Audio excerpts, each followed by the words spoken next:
Libya के पास भूमध्य सागर में एक रेस्क्यू बोट को 2 डूबी हुई नाव मिली है, जिसके बाद करीब 250 लोगों के डूबने की आशंका जताई जा रही है।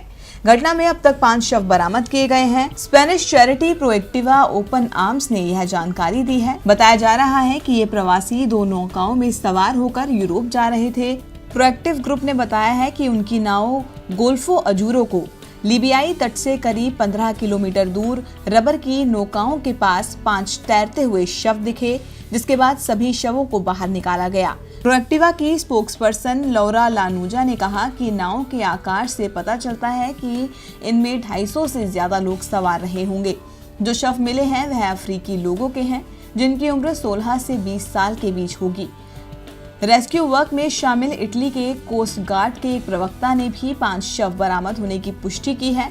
उन्होंने कहा कि सभी शवों को प्रोएक्टिव ग्रुप के जहाज गोल्फो अजूरो पर रखा गया है और यह जहाज किसी भी इमरजेंसी हालात से निपटने के लिए यहीं तैनात रहेगा।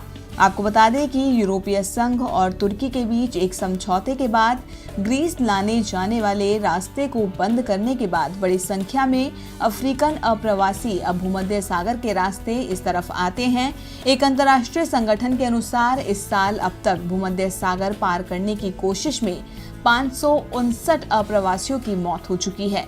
वहीं पिछले साल कुल 5000 अप्रवासियों ने इसी कोशिश में अपनी जान गंवाई थी। लीबिया लंबे समय से गृह युद्ध की चपेट में है, जिसकी वजह से हर रोज हजारों की संख्या में लोग अपनी जिंदगी की जद्दोजहद में लगे हैं और जिंदगी को बचाने में अपनी जान गंवा बैठे। देखते रहिए डीबी लाइव।